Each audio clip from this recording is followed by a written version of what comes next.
22 jobs, one at a time. This is Backlog Buster's Final Fantasy V Single Job Challenge series.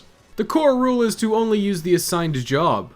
I'll be forced to go jobless using Freelancer until the assigned job becomes available. As soon as the job unlocks, I'll switch out of Freelancer and be locked into that job for the rest of the game, for better or for worse. I'll be doing my best to see the majority of the optional content, but it's going to depend on the individual job for some of it. As an additional challenge, I'm going to try and beat the game at as low a level as possible, and to minimize grinding, though some grinding is likely inevitable. Other than that, there are no restrictions. All equipment, game mechanics, and strategies are available to beat the game and see the credits. Working through that lengthy list one by one, this time I'll be playing Blue Mage, the original enemy skiller himself. This is yet another Wind Crystal job. Surely you know the drill at this point. Gathering the gang, sailing to the Wind Shrine, and carving up Wing Raptor like a Thanksgiving turkey. Blue Mage is by far the most unique mage in Final Fantasy V. Instead of buying spells from shops, you learn them from monsters.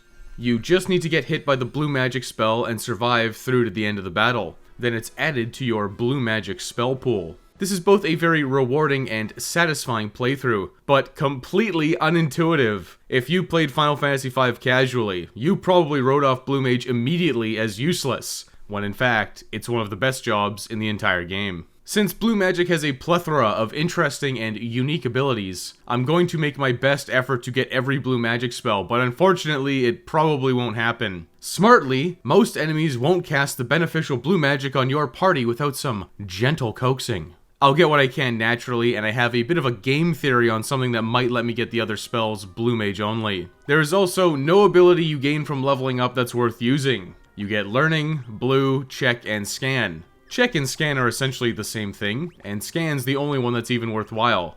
It's not even that good, you can just use a wiki. It's Year of Our Lord, current year after all, video future-proofed. Oh yeah, Blue Mages get access to daggers, swords, rods, and the very valuable shield. Easily some of the best equipment options in the entire game. Finally in the game, I need to start learning. The first 3 Blue Magic spells are actually in the immediate area. The goblins in this area use Goblin Punch. Who taught you how to do this stuff? You, alright? I learned it by watching you. Goblin Punch is a 0 MP spell that uses your weapon's physical attack formula. With Goblin Punch being a 0 cost spell, I don't need to use the fight command ever again. I can sit back and take my rightful place in the back row while having the same attack power as the front row. My physical damage taken is halved for the rest of the game. Still inside the Wind Shrine, I'm looking for the next target, Mold Winds. Mold Winds use Arrow. This is basically equivalent in power to Black Mage's elemental magic. One more to go. I have to go back to the Pirate Cave to get it though. The Steel Bats use Vampire. After one sucks me off, it's learned. Vampire is a drain effect, so it's nice to use early game for sustain through dungeons. That's all the spells I can learn for right now, let's skedaddle. But first I'm heading back to Tool to grab swords for everyone, since it beefs up my Goblin Punch. Key acquired from Zorak, my 3rd favorite character. Suited up, I'm finally off to Torna Canal to trash various marine life, including Carlibos. Carlibos is barely a threat at this point. Back row and spamming arrow makes super short work of him. Unlike when I was playing Black Mage, nothing here absorbs arrow, so I can just air blast all of these ghosts. Whoa, hang on, what? Ferris is a girl? How many times did I miss that? Anyways, I'm at the end and oh my god, big lady! Siren's first form is susceptible to getting Goblin Punched. She did use Protect, but you know what? Goblin Punch is technically not a physical attack, it's a spell. I feel like I'm just rewriting the game's rules on the fly at this point. Once she switches to her undead form, I'm swapping to Arrow, and she goes down shortly after. Cruising down to Carwin, new swords and shields all around. I'm also grabbing the Ice Rod from the crate. Always worth grabbing as a mage. And it's worth selling if you're not a mage. The trip to and up the North Mountain is uneventful to say the least. Oh no, it's Magisa and her poison darts, a 4th time. Lena, can you at least try to dodge it, please? A battle? I will simply use Goblin Punch. Oh, how convenient this is for me. A special property of Goblin Punch I neglected to tell you earlier. If you and your target are the same level, it does 8 times the normal damage. It seems I have come here at exactly the right level. Magisa instantly summons Forza, but they're both dead in 4 Goblin Punches. This wasn't planned at all. It was just dumb luck. I'm happy I got to show it off though, all over Magisa's face. I'm really starting to feel like Lena needs to be on, like, My Strange Addiction. She's constantly eating poison grass. Girl, please stop. Waltz, get me those silver specs. I'm all about that freebie accessory. Next, I need to buy a few minor gear upgrades. I gotta look my best for an audience with the king. Are you impressed by my dazzling domino mask? No? Oh, come on, you're no fun. It's blue, just like the water crystal, which is where I'm gonna go right now. Straight up the Waltz Tower where I can find the next blue magic spell. I'm on the hunt for elf toads. Once I'm hit by Pawn's Chorus, Ferris is turned into a cool frog. Inconvenient for Ferris, but it's gonna be even more inconvenient for Garula. Yes sir, the beastly Garula, master of physical attacks and counters, is susceptible to being turned into a frog. He'll untoad himself on his next turn, but I can just constantly re-toad him using Pawn's Chorus. Garula will still counterattack, but getting licked by a little toad is of no consequence. I crushed him easily, using Arrow every time he was toaded. Crystal Shard snatched up and uh-oh, let's get out of here. Hey, what's this plate do? Oh, well I guess Bartz, Ferris, Lena, and Galoof were all killed and reassembled on the other continent. I sure hope there wasn't a fly on that panel. Inside Karnak, I'm arrested yet again. Then Sid acts all sassy and I'm out. Oh yeah, it's generic werewolf, I love that guy. Now I'm allowed to buy all of the new wares in Karnak. Blue Mage can use rods, which means rod smashing is on the table. I'm doing a classic knack grind session. Arrow isn't great, but it gets the job done. Knick-knack paddywhacks over here have the next blue magic, question mark, question mark, question mark, question mark. Huh? This deals damage equal to the difference between your current health and max health. Blue Mage doesn't have a lot of max HP, so it actually ends up having limited usefulness. After a grind session, I'm sitting pretty at level 13. This is a lot lower level than usual, but I'm tricked out in new duds and I'm off to the fire ship. I'm on the prowl for more spells. There it is, Crew Dust. I need to isolate it to learn Flash, which is a target all blind. Oh god, my eyes! I learned Flash, but I can't see. I threatened to sue, but they just sent a flaming security guard after me. I'm taking the path of least resistance on Liquid Flame. I'm smashing an ice rod to get that over and done with. Now I gotta cheese it out of Karnak. I would be in a rush to get out of here, but I want the goods. I'm off to the sides. The Elf Cape chest has a Gigas who immediately uses Era or Arrow 2. This is the one scenario where I can make use of question mark, question mark, question mark, question mark because it's slightly more damaging than Goblin Punch. You'll probably never see it again. Arrow 2 is my new strongest spell. It's like comparing fire to Fyra. Blue Mage can use knives, so of course I'm gonna grab the Gauche. One battle later and it's mine. The main Gauche has no downsides on Blue Mage. It's strong for Goblin Punching while sitting in the back row, and I get value out of the parry effect. It's a win-win. I could skip the Ironclaw fight just like on Black Mage by smashing a rod, but he actually has the Deathclaw blue magic. Ironclaw appears and immediately Deathclaws Bartz. All I gotta do is win now. Arrow 2 is strong, but I'm taking the path of least resistance again. Rod Smash. Deathclaw learned. Deathclaw puts the target at single-digit HP and paralyzes them. It's strong, and a lot of targets are immune to Deathclaw, but oh boy, when they aren't. Fire Crystal Shards obtained, and I'm down to the Ancient Library. You can fight Mithril Dragons here, and they have the blue magic Transfusion. The only way to get it is with control from a Beastmaster at this point, though. However, I need to do a little setup here. My whole party is unfortunately level 15, and that's a no-go in the library. I'm killing off Galoof and getting everyone else to level 16. Galoof will be stuck at 15, the perfect target for page 64. Which I am now in a battle with. Page 64 finally gets the memo and uses level 5 death. Galoof gets hit by it and learns it. Level 5 death causes instant death to any target whose level is divisible by 5. Some of you are cool. Don't show up as a level divisible by 5 tomorrow. There's more blue magic in the Ancient Library, but it's not worth fighting for right now. I'm smashing an Ice Rod on Ifrit and then a couple of casts of Arrow 2 and he's donezo. The way through the library? Take a look. It's in a book. Reading Rain. Oh god, it's a monster! Byblos, you old rascal. Normally as a wizard I'd just smash a fire rod and be done with it. But no, I must engage with the blue magic. Bartz the hero instantly lands a Deathclaw to put Byblos in single-digit HP. A follow-up Goblin Punch is all I need. Deathclaw has a tendency to whiff, so that's a beautiful surprise. With Mid's brain back on board, it's blasting my way through the desert to Karnak. I'm staging an intervention for Sid. It worked, he's instantly rehabilitated. Didn't even need to put him in a jigsaw trap or nothing. The fire ship's seaworthy and I'm gonna see what's going on at Crescent Island. The fire ship is no longer seaworthy. Black Chocobo bonked? Give me those crystal shards.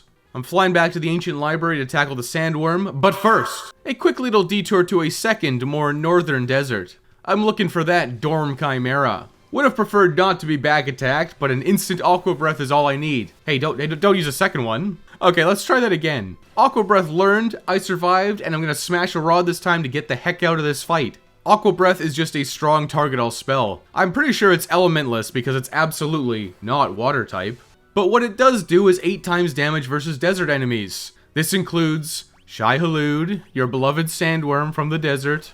A single casting of Aqua Breath kills the sandworm instantly. Easy breezy, blue cheesy, and most importantly of all, it's lore accurate. The game of hide and seek with King Tycoon has extreme consequences. But I'm taking off in my new airship and engaging with the most terrifying, challenge-ending boss, the Crayclaw. I will choose to smash a Thunder Rod. Goodbye. Oh, just kidding, I tried to use Deathclaw and failed to get it to land over 10 times. Then I just ended up using a Thunder Rod anyways. I'm actually broke, and Jack Cole's got some new gear for me. I'm gonna grind at Black Flame Island. Aqua Breath one-shots all the enemies. This is good EXP and gil gains. Oh yeah, and one more thing. I can learn the blue magic spell Dark Spark here. This halves an enemy's level. Super useful all around since a lot of behind-the-scenes math in Final Fantasy V uses both yours and the enemy's level. This is all pre-boost, so I stayed there for 50 minutes. Then I rose the Hronka Ruins. Told Sid admit about it, and then I went to Tycoon's Meteor. Coming full circle already, it's turtle time. Adamantoise is level 20, and as a result, is susceptible to level 5 death. Cowabummer, dude. Ship upgraded at Sid and Mid's shop. They're just squatting here now, I guess. With the ability to fly into the sky, I can take on the side cannons. The flamethrowers use the aptly named Flamethrower Blue Magic. This is a single target fire spell with a low MP cost. Got what I needed. Get exploded with the Thunder Rod. Next, the rocket launchers use Missile, which I will then learn. Missile is a gravity attack that deals percentage damage. Get Thunder Smashed. All of the side cannons are down. It's time for the big, girthy, lengthy Soul Cannon itself. Instant level 5 death knocks out the side launchers. Now for the Soul Cannon. Well, I'm smashing Thunder Rods. I will never let the machines rise up against me. The Wonky Ronky Ruins have some blue magic. The enchanted fans can use White Wind, which heals your whole party for the caster's current HP, but I can't get it because it requires control. I got a massive brain blast here and figured out that instead of wasting all of my MP spamming Aqua Breath, I could equip a Fire Rod and spam cheap flamethrowers to get through random battles much more economically. I really underestimated the usefulness of this combo. Definitely a solid strategy, I would recommend it. Back on blue, next up are Lamias. They have 1000 needles, which just deals 1000 damage for 25 MP. This is lethal damage coming through this area casually, so they just don't use it unless you force it out of them with control. That's 2 spells that I could get, but at least for now, they're getting skipped. At the very bottom, just before Archeo Avis, is Ghidra. These have the blue magic level 4 Graviga. This is a lot like Missile. It hits all targets, but only goes off on enemies whose level is divisible by 4. And that whiffed since my party isn't a level divisible by 4. Whoops, I'll grind a little bit and try again. Okay, there it is. Archeo Avis once again. A non-issue for Monk and Knight, a serious problem for Black Mage. I'm getting equipped with the Gauche and swords. I'm also going to open up with Flash because blind actually works. Very surprising. Alright, Goblin Punch sucks, noted. Vampire's working surprisingly well, honestly. Probably would have been enough to just spam Vampire for the whole battle. However, I managed to dial it in. I got through the first forms by smashing Elemental Rods. Once Phase 2 rolls around, well, looks like someone's level 20, thus susceptible to level 5 death, goodbye. Galoof's memory returns, King Tycoon gets absolutely obliterated, and Tree Man shatters my fabulous crystal. Well, Galoof and the evil Warlock Exdeath have left, and gone to Galoof's world. I guess this is no longer my problem, I'm going home. What do you mean there's still 2/3 of a game left? Mayhaps Sid and Mid know what to do. The Meteor Tour begins. The Bomb Squad shows up on the scene. Smashing a rod is all I need, but first, I must get the blue magic self-destruct. And there it is. Hey, stop, don't keep using it. I'm reviving my characters and rod smashing. Oh, no, they're offset now. If I kill one, it'll trigger a rises on all the others. I have to wait it out Knight style. Wait for a self-destruct, throw a Phoenix down, wash, rinse, repeat. I can at least leech life out of them using Vampire while I wait for the inevitable. Finally, they decide to all self-destruct. Just kidding, I opted to just continually smash rods until they ran out of MP. Hey, a win's a win. The extremely useful blue magic self-destruct is mine. You will definitely not see this getting used much. Phoenix Downs are 1000 gil a pop, and I'm on a tight budget. Next up is Titan at Karnak. I'm scared of the Earthshaker final attack, so I hit him with a few Dark Shocks first to lower his level. Then, one Frost Rod and he's done. The boys in blue survived the Earthshaker. Final meteor, final boss of Bart's world. Chimera Brain, I haven't forgotten. 2 Flame Rods smashed, I win. I'm fed up with this world. I'm jumping into the meteor convergence hole and showing up in a prison in Gloof's world. Always getting thrown in the slammer. But just like the critically acclaimed television series Prison Break, I am broken out of prison by an old man in a domino mask with a flamethrower. I mean, I just assume that's happened. I've never actually seen it. Out of the castle onto the big bridge to fight Gilgamesh for realsies. As much as I josh about Gilgamesh being a lol drag, he's actually also a blue mage. There's a lot of blue magic spammed in his fights, so it's an opportunity to collect some spells. None of which I need, so get Flame Rod smashed. High potions are finally on the table. Without access to White Wind, these are going to be important. Oh, hey, a Moogle. Let's help it. Ha, beat you to it, Lena. I really didn't give Fire Rod Boosted Flamethrower enough credit. It's continuing to be my core strategy. For the Tyrannosaur, I could Phoenix down it, but Autopilot is engaged. It's Fire Rod Flamethrowers all day, every day. I managed to barely survive the barrage of poison breaths, but the undead fear fire, and I've won. That's a pretty cool path, Mr. Moogle, but instead, I will just run right through your desert. Aqua Breath, lend me your power. I made it to the Moogle village and I'm grabbing my Dancing Dagger and Elf Cape. The Dancing Dagger has decent synergy with Goblin Punch since it has abnormally high damage, and it lets you ignore the random dance command. It's a win-win. The Elf Cape, as usual, is amazing, giving one of my blue mages survivability and +1 magic power. At Castle Ball, I need to head to Drakenvale for the Dragon Grass, but first, there is some secret grinding tech to be shown. The basement contains very strong enemies known as Object d'Art. Oh, they're French, how strong could they be, really? Level 5 death kills them instantly. These are mostly good for ability point farming, especially when they show up in packs of 5. You can also kill them by throwing a soft, but level 5 death is much faster and cooler.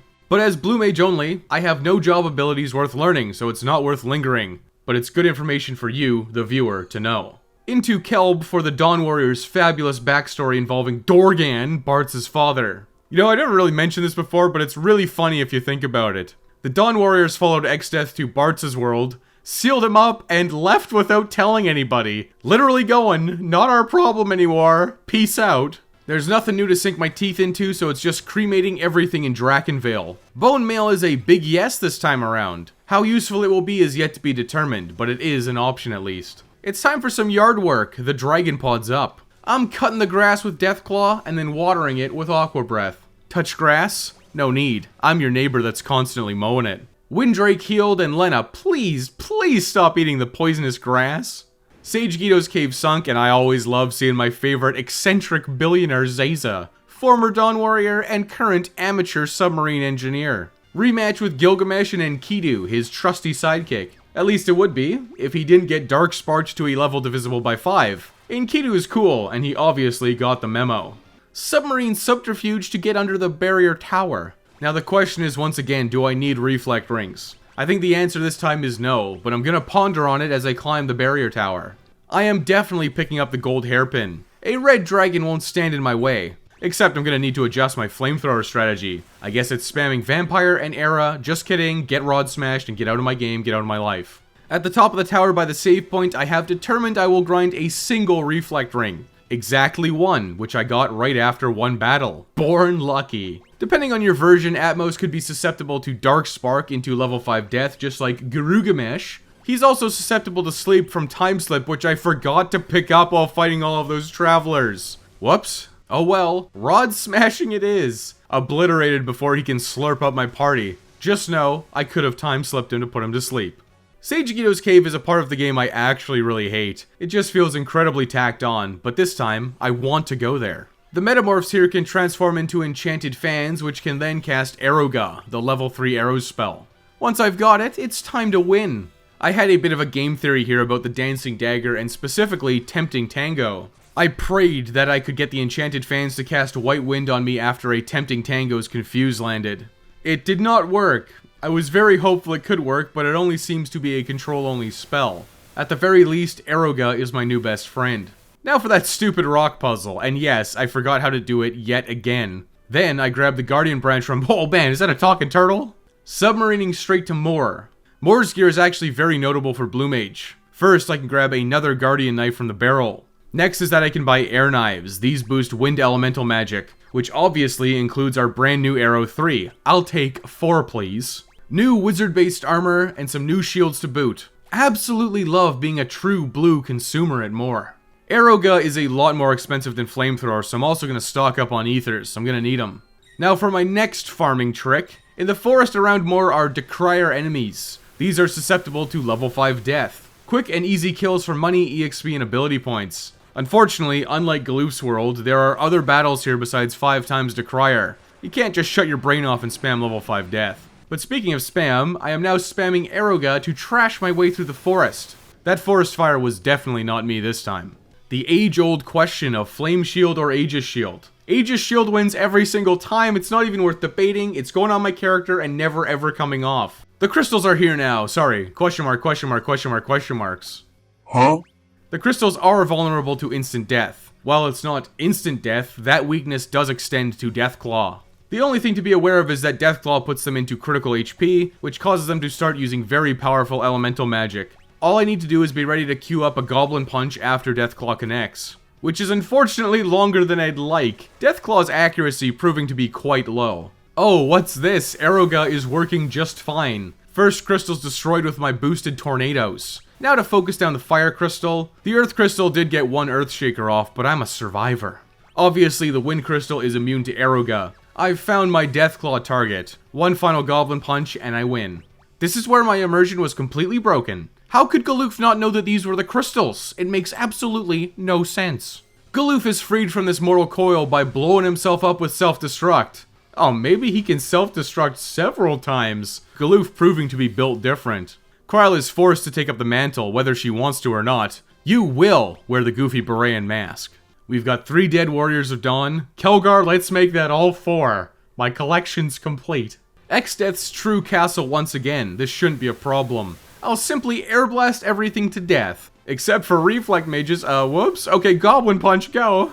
The first treasure chest here is an ice shield. God, whoever let blue mages wear shields was just actively icing the cake. It's at this exact moment I realize I missed Tiny Song in the Forest of Moor. This is the worst all-blue magic playthrough ever. You know I gotta fight Gilgamesh though, it's traditional. Maybe I can recover some of the blue magic spells that I missed. Spamming Arrowga and hoping for the best. Oh, there's Time Slip!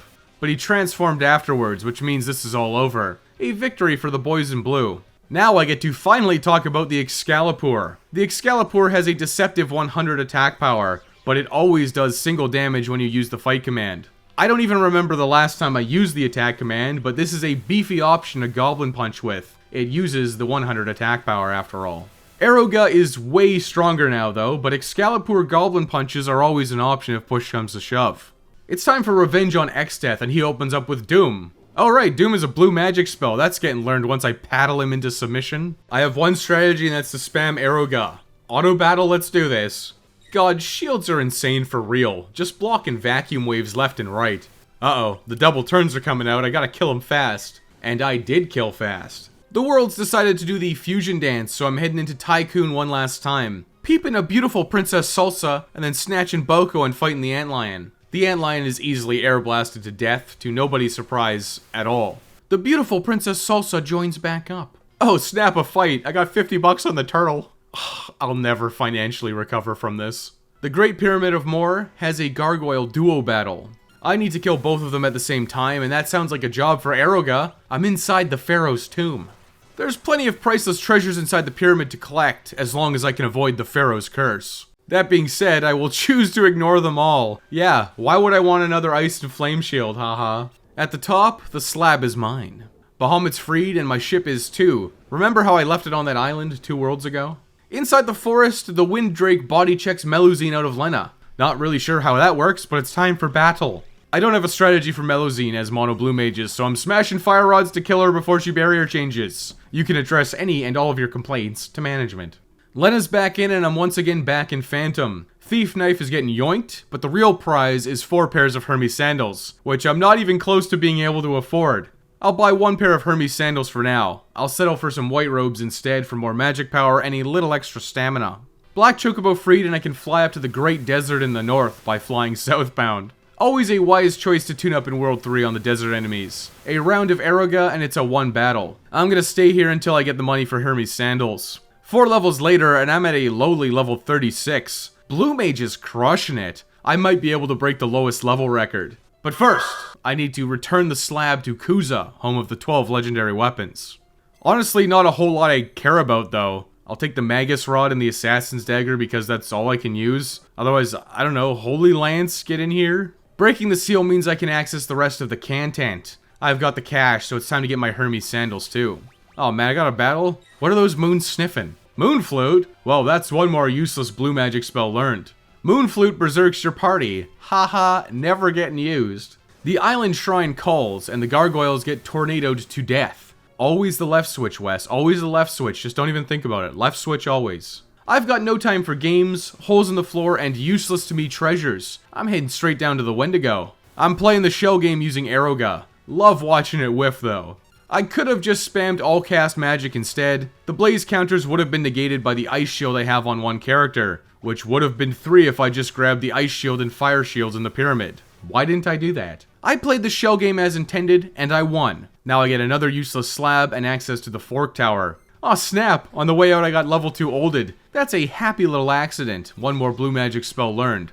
Obviously this inflicts old on enemies that are divisible by 2, which is a heck of a lot of them. The Fork Tower is probably at its easiest with blue mages. My physical attacks are weak, but they're not complete garbage like black mage. I've got shields, and of course I have blue magic along with exactly 1 reflect ring. I'm hot to trot. Tycoon Sisters get split up this time. Lena and Kryl are magic blasting up the left tower. Then Bartz and Ferris are slicing their way up the right tower with the Thief Knife and Assassin's Dagger. The Wonder Wand. I may actually have a use for this for once. The right tower was a bit of a slog, but I'm at the top for the Minotaur fight. I guess Past West chose not to cheese it with rods, and paid the price. New plan! Elf capes across the board, and I'm in the back row. Spamming very, very weak attacks and healing using high potions when needed. The shields and elf capes are really negating a lot of damage. After a very lengthy fight, Minotaur's dead. Death by 1,200 damage cuts. I really should have 3-manned this with Kryl, but she's over there with Lena. Omniscient and his return spell have met their match. I have magic and a reflect ring, so this is a free win for me. Aeroga with air knives is always the strategy. Good night, Kryl. Sorry, I only farmed 1 reflect ring this time. But before long, Omniscient's using Flare on himself, and I'm out of here. Straight down to the Catapult. Yes, that's what Sid and Mid's new home is called. The 2 of them submarinify my airship. 3 modes in 1, just like old transmetal beasties. I have to try and get the greatest blue magic spell. Big guard? I've got the Dancing Dagger on and I'm getting into a battle with Stingray. This is a rare encounter in the waters just southeast of the Phoenix Tower. God, finally, that took forever. Now I get to see if I was a turbo genius or the simplest of brainlets. Everybody's defending until Bartz gets his tempting tango off. Success. Instantly tidal waved and killed. That's a cool story, bro. I've got nothing but time. Here's another Stingray, finally. Tempting tangoed again, and it immediately attacks itself, breaking the charm. This is going real well. Second time, and it did indeed use Mighty Guard, but it was on itself. It proceeded to then spam Mighty Guard, taunting me forever. The Dancing Dagger's Tempting Tango was my best hope, and I hoped it would work. I think it's just not possible without control. Dancers, once again, letting me down. But what's never let me down is that silly little magic lamp in History Falls. Top of History, followed by bottom of History immediately. The third set of gargoyles meet their end to my air knife Aeroguts, courtesy of Auto Battle. History's otherwise no different than anything else. I'm air blasting my way to the bottom, which is very MP expensive. I'm huffing all kinds of ether. I am not going to miss the second Aegis shield this time around. That's on and never coming off ever again. Tablet obtained and I don't have coral rings. Well, I'm no coward. Arrow 3, let's go. Tidal wave connects and yup, that's a lot of damage. But the Aegis shield boys are blocking it. Left and right saves. Finally, Ferris bites the dust. Come on, Bartz, you can do it. Oh, come on. Done in by a basic attack, really? I'm gonna try again, and all I can hope for is a race here. Aeroga spam and hope I win before Leviathan kills me. The only one left is Ferris. Can the Aegis shield reign supreme? No, it cannot. All it would take to win this fight is 200,000 gil worth of coral rings. You've seen me do it before. I've got bigger fish to fry, though. I'm out of here. Leviathan status skipped? I'm Black Chocoboing to the northern desert to tackle Bahamut on the North Mountain. A Reflect Ring on Ferris and the arrow spam begins. He used a physical attack? That's rare. My hasted blue mages are tearing him apart. He's instantly into the Mega Flare bracket, which Bart's blocks and Ferris reflects. The other two got disintegrated. Oh boy, he shot 3 Mega Flares back to back? That single Reflect Ring worth its weight in gold. Bahamut defeated, let's skedaddle straight back to Stingray. I have a new idea. The Wonder Wand cycles through spells, and I've set it up to cast Reflect. If I can put Reflect on Stingray, then hit it with a Tempting Tango, maybe I can reflect Mighty Guard onto myself. Nope, it did nothing. My disappointment is immeasurable, and my day is ruined. In fact, I'm so angry that I'm entering the Rift. I'll end this whole game right now. Air blasting my way through the desert, the factory, and forest right to Califisteri. Just kidding, look, it's Baldanders. He should have White Wind, right? Let's desperately cope and try the Dancing Dagger again. Tempting Tango lands and it bios itself and dies. I just can't win. One more attempt. I truly can't accept the reality I live in. Oh, White Flames in the forest have White Wind too? It's over. It's never been more over. I'll simply have to go without White Wind and Big Guard. Unless I cheat. Listen, it's obvious at this point Blue Mage is more than capable of beating all of the remaining fights. My damage has peaked with Air Knife Aeroga. I can beat Neo X-Death spamming my stockpiled elixirs and status curing items for Almagust and Grand Cross. Not to mention I have access to Aegis shields and Hermes sandals. My victory in this challenge is simply inevitable. But isn't it more fun to see all the fun shenanigans we can do with Blue Magic? No? Fine, but I'm gonna do it anyways. Cryo will become a cute little Beastmaster, and I'll grind in the Rift to get control. I can use the pod in Frozen Phantom to heal and recover. Control acquired. White Flames controlled and White Wind used on my party for once. I'm leaving the Rift. At this point, I have to get all of the blue magic. Death dealers in the factory have roulette, and I learned it on my way out, the hard way. Not to mention picking up level 3 flare from level checkers. Outside the Rift, it's rematch number 4 with Stingray. I've learned. Stingray is vulnerable to Time Slip. Now to just get it controlled, which took a very, very long time, despite Stingray being level 1. Once it's under my control, I've finally got Big Guard. Finally. Now I can kill it with Aeroga while I continually cast Mighty Guard on my party. I'm headed all the way back to the Pyramid of More now. I actually want this Ice Shield in this monster chest, which is full of the Damned. These guys have the blue magic off guard. I'll control them and learn it for the sake of completeness. The spell does exactly what it says it does. It offs the guard. What else would it do? I will also accept my other Ice Shield for non-Aegis wearers. Done in the Pyramid, but my quest for more blue magic continues deep in the Undersea Trench. The final gargoyle pair is destroyed with level 3 flare. For the trench itself, it's back to Aeroga spam all the way to the bottom. Right up until they find these little sack-looking guys, who are alleged to have transfusion, but evidently do not in the Pixel Remaster. Imagine being a wiki with accurate information. Could you just imagine? The slab. The gross babies. Level 39, huh? Level 3 flare it is. Wait, it missed on the others? That's a serious problem. Well, they can all be slept with Time Slip, so let's start by doing that. Now the babies are all taking naps, it's time to spam Aeroga and kill them all softly and quietly. I didn't even need to use Odin, but I'll recharge the lamp anyways.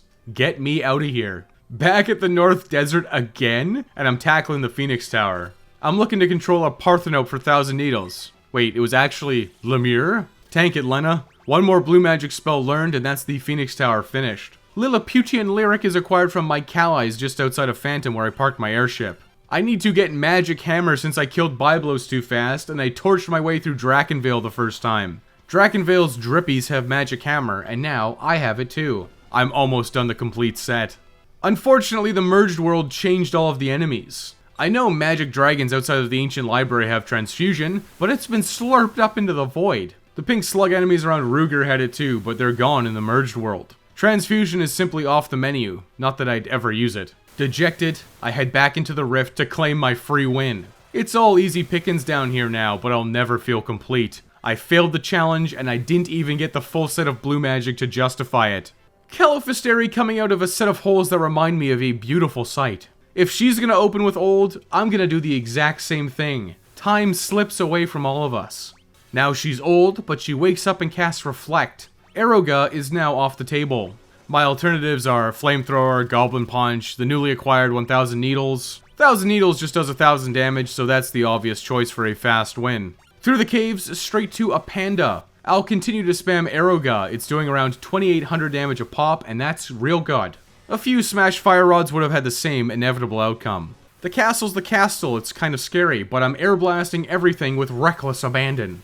Blue magic? It's time for an honor battle. Whose blue magic will reign supreme? I will use self-destruct and a phoenix down. I also got a big guard off too, just for fun.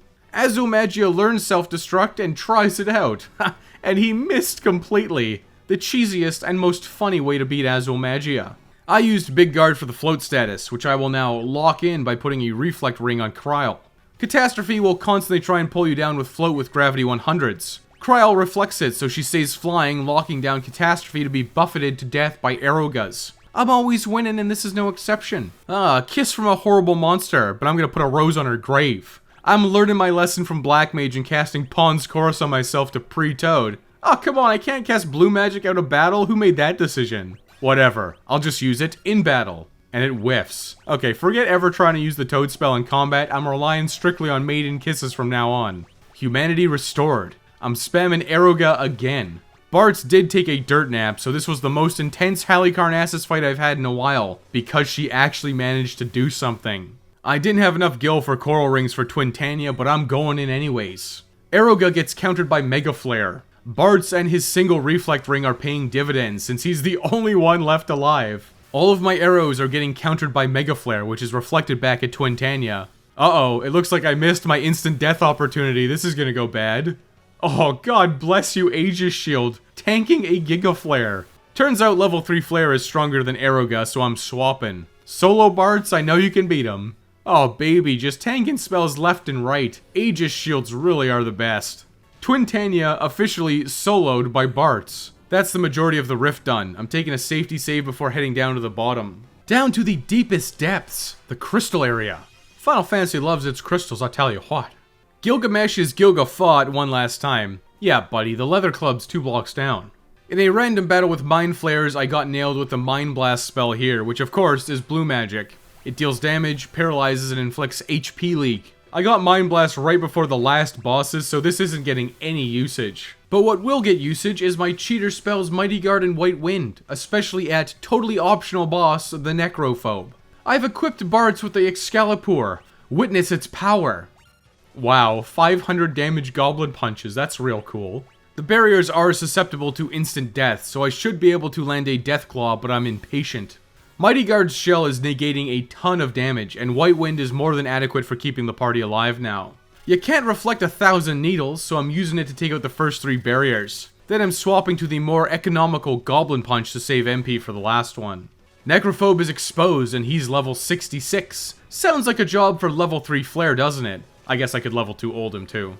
I'm in the back row, and with Protect from Big Guard, Necrophobe's usually brutal barrages of physical attacks are turned into a complete joke, especially when I can spam back pocket White Winds. After spamming level 3 Flare, Gilgamesh shows up. I guess he's susceptible to level 3 Flare too. Good to know, you can both get obliterated. That's my save point unlocked. All that's left is Neo X-Death. I'm tied with Black Mage. I'm level 42 at this point because of all that extra run around that I did. The ghosts of the Dawn Warriors let me take on X-Death. That's cool, I guess. Didn't this same thing happen in Final Fantasy IV? Gorbies and Fusoya and the power of friendship or whatever? I'm starting every fight with the beautiful Mighty Guard, and then the Aeroga spam begins.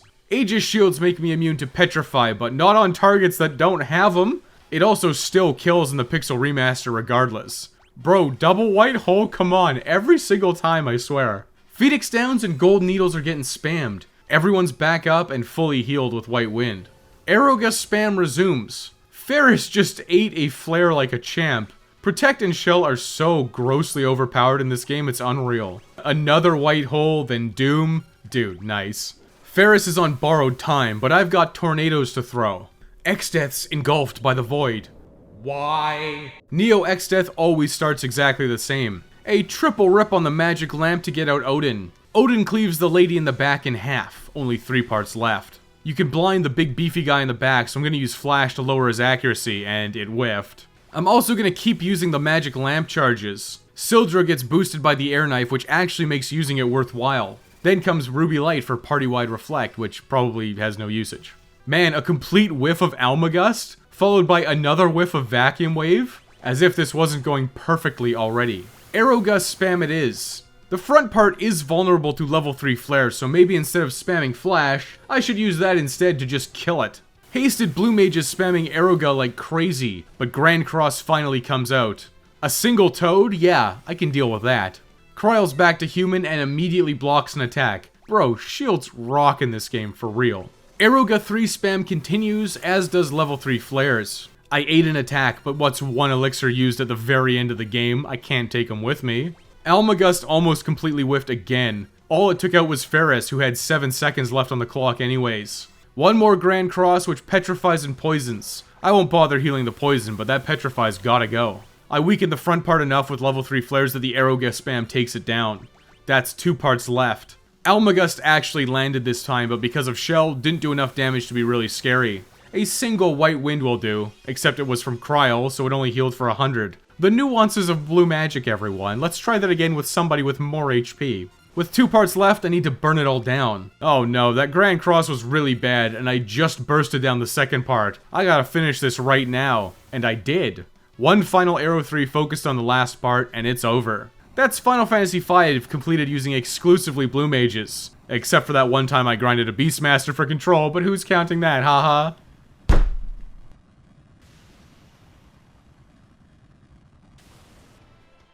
Blue Mages only, with a short dabbling in Beastmaster, was completed at level 42 in 13 hours, 47 minutes, and 44 seconds. Blue Mage matched Black Mage as the lowest level. I beat Black Mage's time by about half an hour, despite all that extra runaround wasting tons of time. I would have completely dusted Black Mage if I didn't waste over an hour messing around with Stingrays and gathering blue magic that I never used.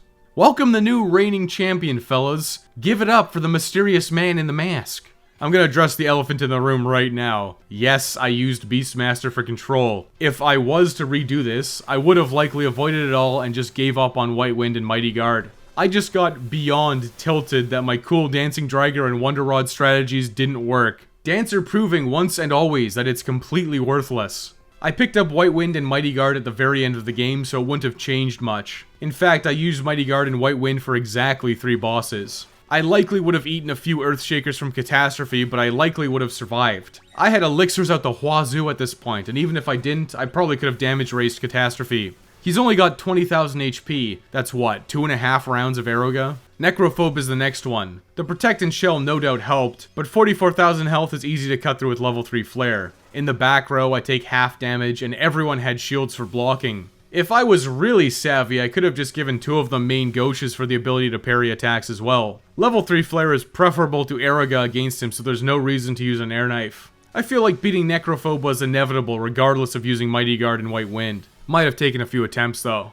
Now for the big man, Neo X Death. This would have been much more frantic without Shell and Protect. I likely would have spent a lot more time spamming items. Item spam has proven to be enough to beat X-Death. Many such cases. Monk is a prime example. Once again, I could have just given out the 2 main gauches to the Aegis Shielders and made them dedicated healers. Air Knife boosted Aerogas were doing about 1,000 damage to all parts. I could have just focused down the front part with level 3 Flare, which would have just made me deal with the occasional Almagust and Grand Cross, while I continue to whittle the remaining parts down. Realistically moving forward, I think I should always start by spamming the lamp to get rid of the back part. Then, I think what I should do is focus down one more part of X-Death. Once I focus down one part, I should then focus on taking down the 2 parts at the same time. Trying to kill all 3 parts at the same time is probably a mistake, but I firmly believe at level 42 I could have won without White Wind and Big Guard. However, I am sorry if you feel cheated by my cheating of the challenge. I thought that getting all of the blue magic would make the video more interesting, but just like John Locke, I was wrong. Blue Mage is definitely a fun playthrough. It's easily one of my favorite jobs. Blue Mage is consistently powerful. You have outs for every single situation. If you have to resort to pure physicals, well, you got swords and Goblin Punch. You've got target all spells, various statuses, instant kills, and if you're using a Beastmaster's control, you've got a strong heal as early as Archeo Avis, and the strongest single cast buff in the game with Mighty Guard. One-shotting bosses is always a fun time, even though smashing rods usually ends up being a similar level of player input. And you know, Blue Mage can smash them too. Shields proving once again to be the MVP, mitigating damage left, right, and center. Block and vacuum waves and Almagust. It's a real shame more jobs can't use them. I'm rapidly running out. The one major downside to Blue Mage is that you kinda need to play the game with a spreadsheet or guide open. As I alluded to at the beginning of the video, Blue Mage is super unintuitive. Without previous game knowledge or a guide, the job is gonna feel completely useless. That was my initial impression when I played all the way back on the PS1 version, but as a small child, I was a brainlet, whose favorite job was, of course, the lowly, permanently cut to death Dragoon, which isn't exactly next, but it's on the way. Thanks for watching Backlog Buster, and I'll see ya in the next one.